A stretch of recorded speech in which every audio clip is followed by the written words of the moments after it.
Resident Evil you'd think is scary enough just as it is, but wait till you hear some of the creepypastas inspired by this franchise, because guess what? It somehow gets scarier. Especially when people claim to have experienced some Resident Evil stuff in real life! Welcome back, my fellow gamers, it's me, Amanda. Which Resident Evil game do you think is the scariest, and why? I feel like a lot of people write a lot of creepypastas about Resident Evil 4, so I feel like that's gotta be up there. Number 10. Run. The change came on quickly. It wasn't as painful as you'd think, at least not in the way of how you'd imagine it to be painful. My eyes rolled back in my head and I could feel my bones snapping, but with each snap the pain seemed to fade more and more away. I felt my heart thumping so loudly that I thought my head might burst from the sound, but then it dulled and stopped, and I wasn't sure if I had gone deaf or simply lost my mind. Had my heart actually stopped, or was I now simply unable to hear it? My hand came to my chest and I began to cough profusely. I saw Emma staring at me from across the room. I felt the rage in my chest, but no, I couldn't feel my heart. I was only able to get out one word before I lost all feeling of my body,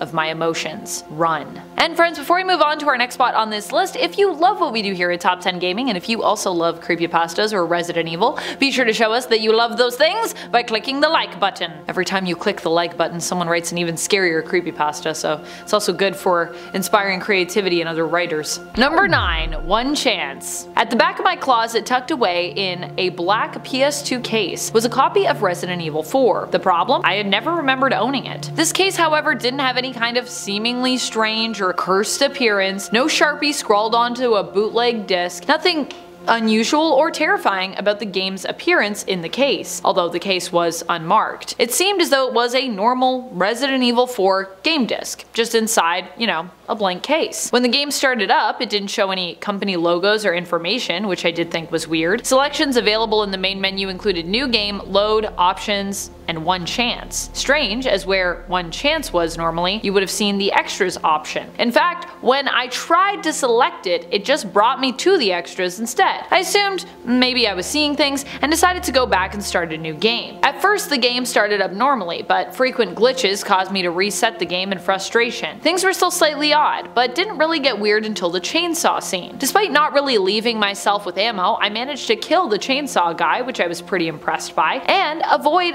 getting killed even once in that one shot, as he normally does upon catching you. I was pretty proud of myself until I ended up being surprised by a pitchfork tossed by a villager, and that did me in. I wasn't expecting that. The really strange thing was that this somehow perma-ended the game. I got the game over screen and then my screen went black, and it stayed that way forever.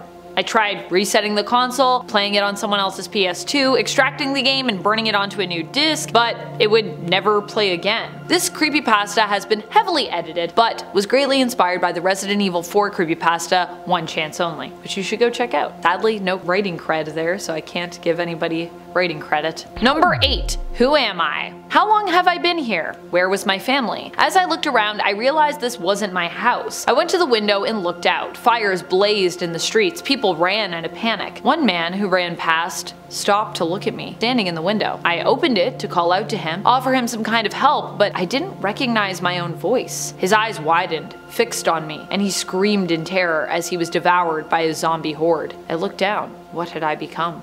Number 7. The Disturbing Discovery, Part 1. Something you need to know about me? I love old VHS tapes. I've been collecting them for years. Another day, another garage sale. I drove for over an hour to attend this one. It was for a really old house a town over. I had heard about it through a Facebook group online where you could find out about some of the best garage sales happening in your area. This one was for a house where a woman had recently died. She was older and her family had cleared out her place and they were having a big sale to get rid of the belongings no one among them wanted. To me, it sounded like a gold mine for VHS tapes. I drove over and sure enough found a kindred spirit in the woman who'd passed. Turned out she had quite the VHS collection herself. Among the tapes were a few left unlabeled, and one that simply had a piece of masking tape on the side and an impromptu self-label that read Subject Number 5. I was curious, so I decided to add a few of the unmarked tapes to my pile, and even decided to grab the Subject Number 5 tape as well. What the heck, I thought. I mean, why not? The tapes were each only going for a few cents, and I was intrigued to see what was on them. Number 6. Game Contamination. The room spun. The game glitched out. Sarah lay in a pool of her own blood. She had been warned against playing it. She had been told that if she was exposed to the T-virus in this game,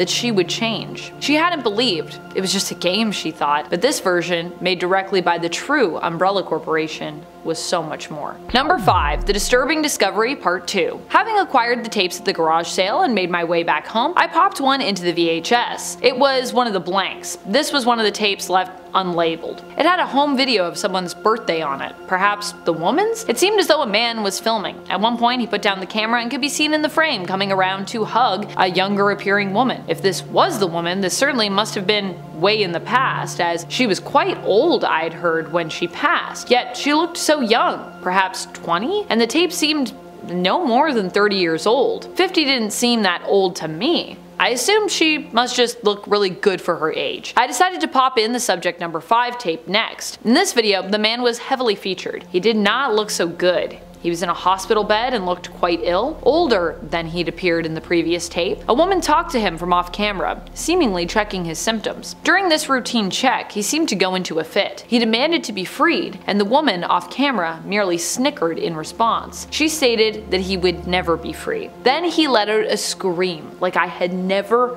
heard. It sounded unnatural, not human. His eyes seemed to bulge out of his head.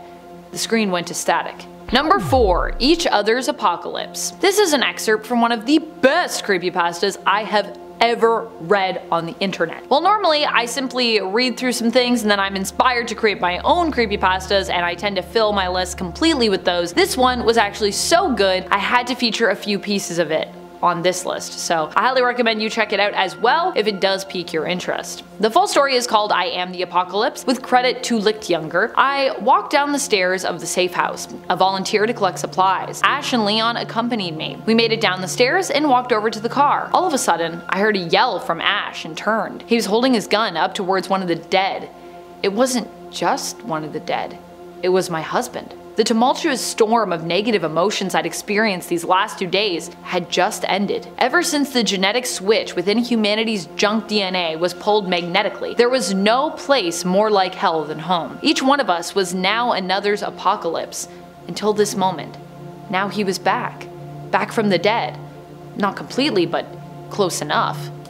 My reason to stay alive was resurrected in the form of this corpse in front of me. I could see past the glaze in his eyes that he could remember me, that he had been searching for me. He stared at me the way he used to stare before he would tell me he loved me. Number 3. The Disturbing Discovery Part 3. Unable to believe what I had just seen, I decided to pop in one more tape before getting ready for bed, kinda hoping it would lift me up a little bit and not leave me on such a weird note. This had to be some kind of like recording from a show or something, right? Maybe some kind of creative project made in a documentary style? This couldn't be real, I told myself reassuringly as I ejected the Subject 5 tape and popped in one more of the unmarked. It just couldn't be real. This time the woman from the first tape was in the video. She appeared to be chained to a wall, and she pleaded for help. I recognized her voice. She was older now, but she was definitely the same woman from the first tape, and her voice matched the female one I'd heard in the Subject 5 tape, the one who snickered. She struggled against the chains holding her to the wall. Off camera, I heard a chittering, and then a disturbing, distorted laugh. It sounded different. It sounded almost like a hyena. What appeared to be the man I'd seen earlier appeared on camera, but he was drastically changed. In place of his eyes were tentacles. The lower half of his face looked as though it was partially melted off, and he moved as though he were a crab, almost scuttling into the frame. He injected the woman with something, speaking in words so quickly and strangely I could not understand them. The woman seemed to rapidly age. Her heart could be seen beating desperately in her chest, and it was clear she was suffering from a heart attack or some kind of cardiac arrest. Her eyes and ears both began to bleed, and then the tape turned to static once more. Number 2. I Am the Apocalypse. I dropped the sign. This woman, a complete stranger to me, yet so familiar that I felt if I lost her now I would lose my entire life. She came closer and stopped. "Is that you?" she whispered. "Yes," I managed to articulate with difficulty. For this woman I could remember nothing about, this woman that I loved, I would do anything. She walked up to me. I extended my arms to embrace her, and when she fell into them, I ripped her throat out. The flesh in my mouth 1 second and swallowed in the next. She started choking on blood, trying to scream and failing, falling to the concrete. She was mute, the same way I was. I got down to my knees, making fists and smashing them against her. I broke skin, broke bones, ripped and tore. I had no idea why I was doing any of this, as I was now a mere victim of my instincts. A sudden bloodlust and rage took hold of my hands, my jaw. This inherent, now fully unleashed rage coded into my existence. I now knew what my purpose was: to devour. Once again, this is another moderately edited and tweaked excerpt from the best creepypasta I have ever read. I Am the Apocalypse by Lick Younger. Seriously, you gotta go check it out, you gotta read it. It's really good. It's really long, so I kinda had to do some summarizing, but yes. Number 1. The Disturbing Discovery Part 4. I didn't sleep much that night after watching the tapes.